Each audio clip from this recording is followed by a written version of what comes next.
Welcome to our podcast, Spiritual Vacancy.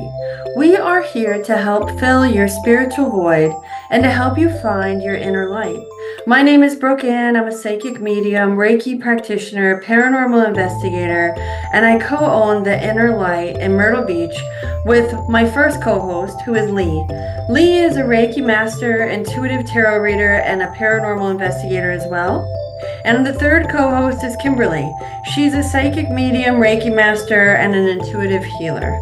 All of us thank you for listening in, and we hope you enjoy today's episode.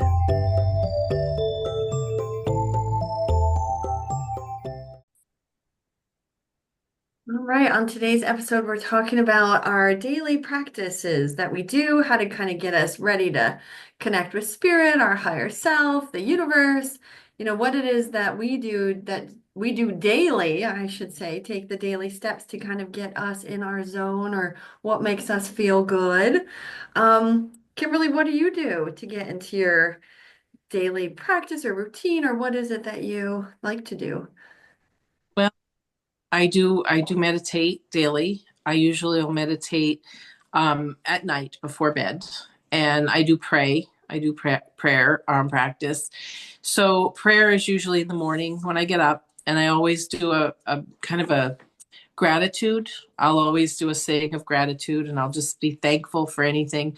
And I do that in the morning, so that kind of starts my day off more positive.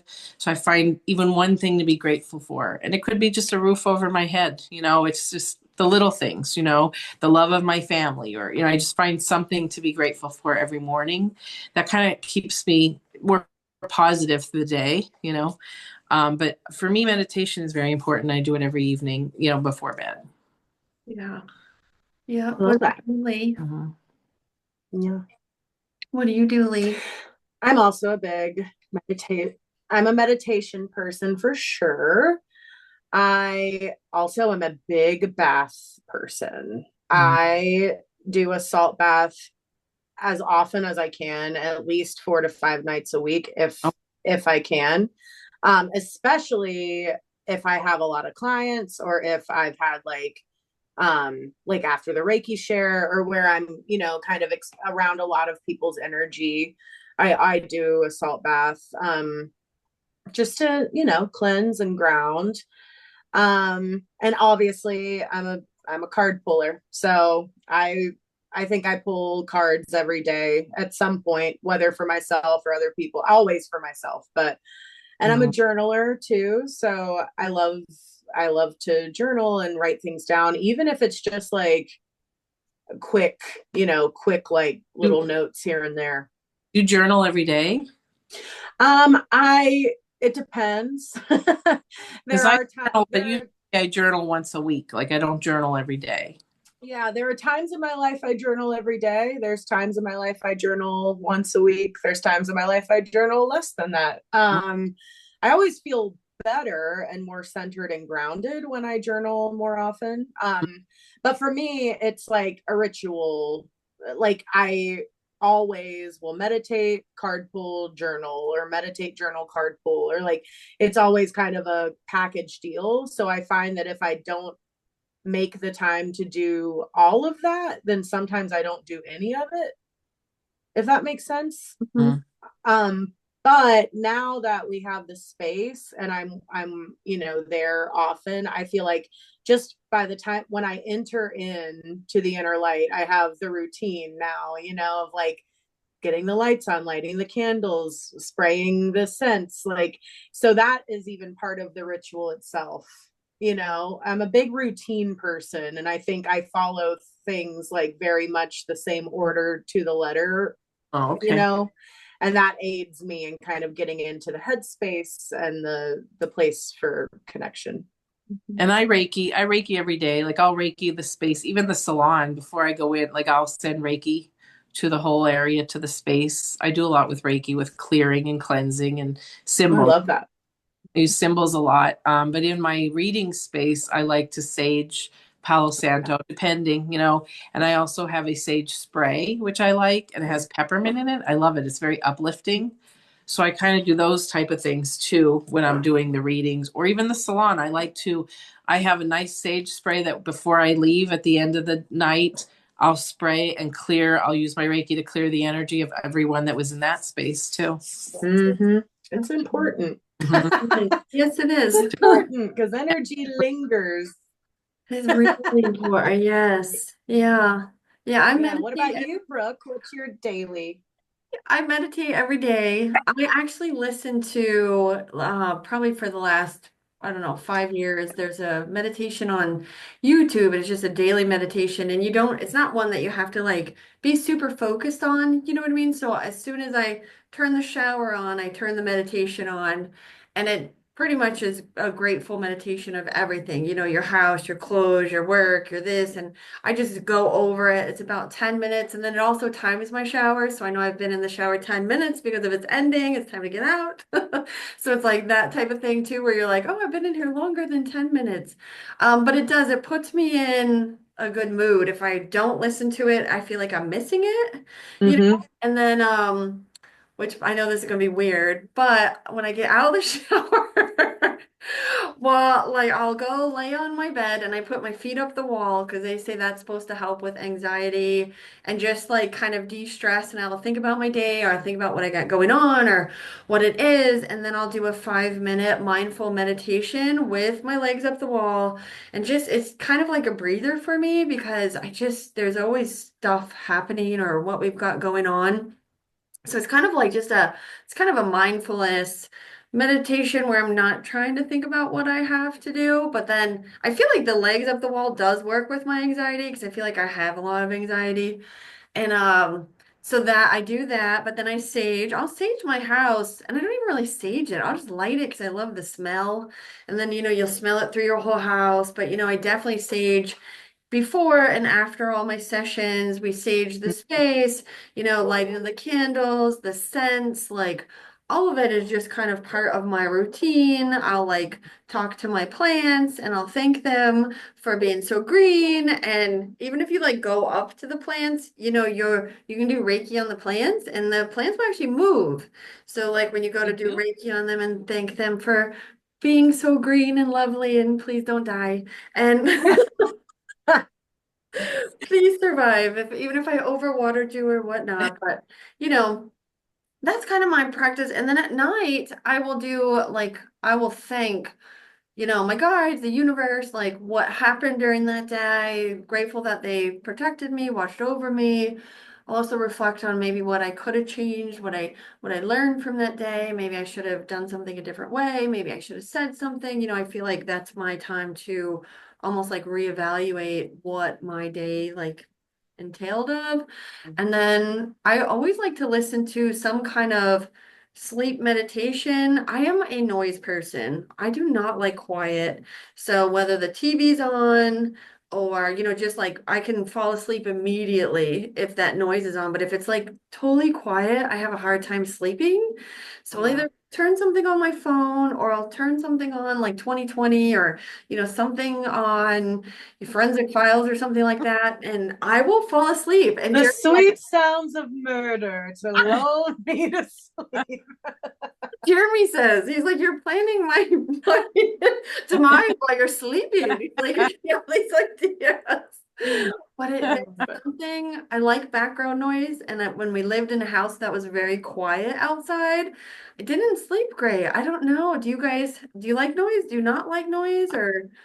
Either like a guided CD for the chakras, the chakra clearing, or the all the different megahertz, like the 432 or 9, the 942. Like there's different ones. There's I like the 432 one a lot to fall asleep to. It's a very healing frequency. So I do like to listen to that before I sleep. Does it put you to sleep or do you wake up and turn it off and then go to sleep? You know what? I like quiet. I have to say, I listen to that as I doze off, and I'll fall asleep for maybe an hour or two, or when I get up, I'll turn it off then, and I'll just keep it quiet for the rest of the night. Yeah. Yeah, I'm a quiet person. Yeah. I I don't mind quiet, but I love a good like frequency playing and Mhm. so I have a meditation playlist that I play in the space the whole time. Like literally, we have a Bluetooth speaker in the lobby. I turn it on. It's part of my Right. ritual. So I guess it's never quiet, but it Right. is Softer, like a soft. yeah, softer. Yeah. But to sleep, I sleep with no sound. Yeah. I mean, a fan. I have to have the Your white fan. noise, but Oh, Right. okay. yeah, no. My husband, on the other hand, can sleep. He likes to have an earbud in and listen to like Oh, people hammering houses and stuff. I'm like, oh Right. my God, I can't stand it. I couldn't do that one. Oh man, I don't know how he Not does in it. the ear, not No. in the earbud. Yeah. That would drive That's me. not comforting. Yeah. But no, I It's could fall wild. asleep to that if we were watching like a home decor thingy or something, and they were Oh, doing, like, oh yeah. And if wow. cartoon on, well, if you put a cartoon on and it's 9 a.m., I'm falling asleep for whatever reason. And if you have a British accent, like some of those British shows, I'm like, it's almost like they're hypnotizing me. We'll like watch when I'm like 10 minutes later. It's their accent. They put me right. It's almost like this monotone, like anytime we try to watch a movie and it's like in a foreign language over there, I'm like, I can't do it. And Jeremy makes fun of me. He's like, it's British. You're gonna fall asleep. I'm like, probably. I can't. That's something for me. I don't know what. And I fall asleep to it. It's almost like maybe it's comforting. I have no idea. That's funny. Yeah, I just can't do It it. just lulls you. I It love it. does. Cartoons and especially British accents or, European accents put me right to sleep. Can't finish a show. Do you have do y'all have like grounding rituals after you work? Like is it just a sage or do you have like a do you close your chakras after you work? Do you keep them open? I close Hmm. everything. I balance, yeah, and I do a grounding meditation or like visualization, I should say, and visualize my feet growing roots into the earth, Mm-hmm. feel Yeah. myself grounding with the earth. And sometimes I'll walk outside barefoot, Oh just yeah. really bring myself down, and then I'll clear. I always clear with Reiki after to the symbols and stuff like that. Sometimes I have to sit and actually rub my feet, like the back. Mm-hmm. I just rub it and tap on it a little bit. It kind of helps ground. Interesting. Yeah, I walk barefoot all the time. Yeah, So I love being barefoot. me too. Yeah. Choose. So Yeah. no, yeah, so I'll walk out back and I know like brick is not, but sometimes our grass is kind of sticky, like they'll poke you in the feet. Mm-hmm. So I'm like, I think with just the intention of I'm going, I don't think I have to get I mean, brick is made from the earth. It's like I Yeah. don't you have to know, get yeah. poked. Yeah, Yeah. because like our grass hurts sometimes. So I'm like, but yeah, I agree. But yeah, I like to be outside. I'll even sit outside in the sun for 5 minutes and just, you just kind of soak it in and it feels so good. And then you're like, oh, this is my life. This is like, and then you start looking at the leaves and then start getting more appreciative. And then you could even get a little emotional just thinking about, how your life is and just like so grateful for what you got, even if Mm-hmm. it's not exactly everything that you would want it, which I think that's everybody, but, just appreciative of my family, my dogs, my house, I have a car. I think about that too. You could just get in and your car starts and Yeah. I've had that where I didn't want to drive anywhere because I thought I was going to break down in my other car. So it's like little stuff like that when you start reflecting on the day and that kind of puts you back into that grounding, that feeling of gratitude. And Mhm. sometimes you don't even realize you're doing it. Your mind just kind of shifts and it's not really with intention. It just kind of shifts that way. And then it's like, oh yeah, well, I am grateful for this or. Yeah. And I often find after not so much if like I've worked with just individual people, but if I do an event, like I always call them tarot-thons. Like if I do like an event where I read like 30 people, which happens to me fairly often, I always crave like a big piece of steak and like red wine. And I want like things that bring me like down. Like, I'm like, I need Yes. cake and dark, chocolate. Like, I literally feel like I need something to like anchor me because I've Mhm. spent so much time in the Sure. in the ether, you know. Like I Yeah. need like anchors. Yeah. And it's filling too, it's got that, Yeah. you got to replenish because you also put out all your energy too. Where Hmm. someone, yeah, like you said, you're floating up there, you're that, and it is grounding, you And know? I try, before big events like that, I don't like to eat a lot. Like Oh, I like to stay hydrated, but I don't know about y'all, but when I work, I don't like to eat a lot. Sometimes not at all, and that's a problem. Don't do that. that's not good. No, you got to eat. I know. Brooke's a lot better about that than I am. She's better about having breakfast and stuff. But yeah, and then, afterwards I'm like, I need sustenance. Well, probably because you're starving too when you So just there's that too. depleted all your energy on the 13 card and you're like, Yeah. I But haven't eaten forever. I find that no, like when I'm less full, I guess, I Yeah. feel like it's more accessible for me. I don't know what that's about, but that's For me, it makes me feel really tired if I eat a lot.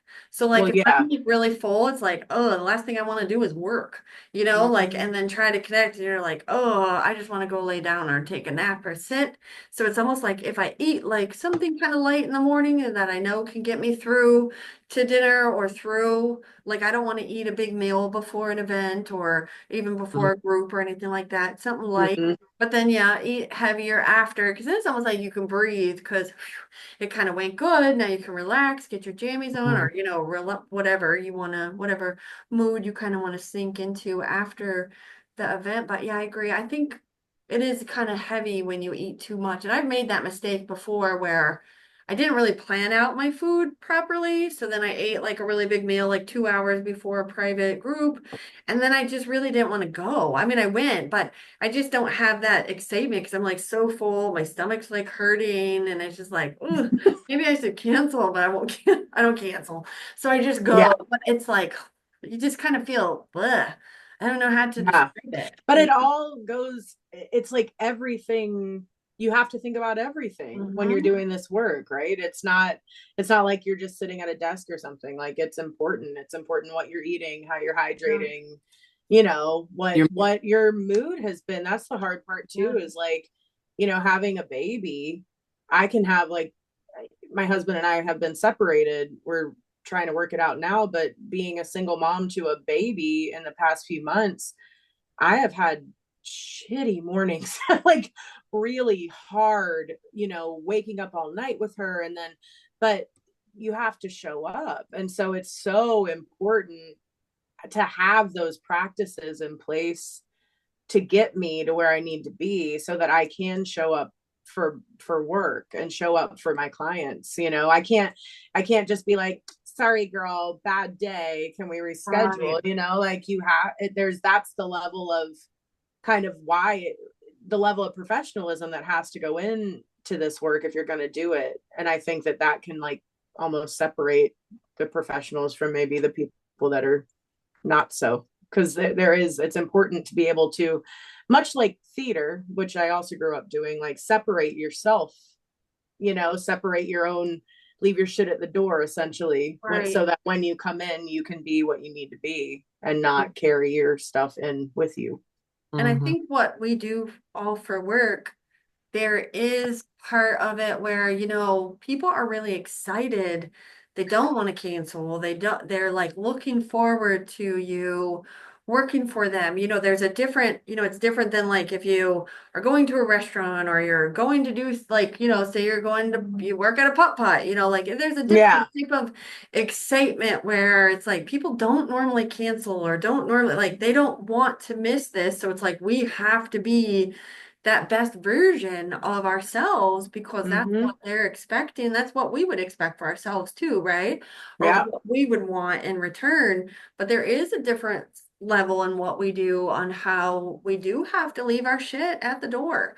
Mm-hmm. Whether you are feeling any kind of way, leave it in the car, leave it at home, and you can pick it back up when you leave that session or you leave that group, but you can't, it's not a career where you could bring your own kind of baggage, feelings, anything that any way you're feeling into our work, Yeah. you know? Mhm. And that's the difference where we have to learn to just leave it outside, pick it back up when we're done. and then honor it then, because it's hard. Like Saturday, one of my clients was in on the West Coast somewhere, and I was telling Lee it was my only one. Thank God it was my only one because her session was at 12:30 and it's like 12:35, 12:37, and she hadn't logged on yet. So I text her and I'm like, through my email, she put her phone number, right, when you sign up on my website. And I'm like, is your Zoom not working? And she goes, no, but it's not 12:30 yet. I'm like, yeah, it's 12:39 now. And she goes, oh my God, it's 9:30 here. I thought it was 12:30 my time. I mean, when I called her, because then I picked up the phone and I called her, she was crying because she thought that we were gonna have to reschedule. She missed it. Her sister wanted to be there. Her sister lives 30 minutes away. They wanted to do this session together. And I'm like, it's good. Like we will work it out. I will see you in an hour. Can you be ready in an hour? Can you do this? But this is like this stuff, us doing this is like life changing. It's not like, I would never but no, if I had another session, of course I'd be like, ooh, this is gonna be tough. Like I'm gonna have to do it a different day or maybe push it back or however, right? But like they're so excited to see us and to meet Mhm. with us. And sometimes we kind of forget that excitement because we've been doing, you know what I mean, for so Yeah. long or dealing with people, we forget that side of it. So when she got emotional, I was like, oh, okay, we were working. Wait, I got you, girl. Like, just breathe. Yeah. Call your sister. I'll send you a new Zoom link. We're gonna meet at this time. And then it was perfect, right?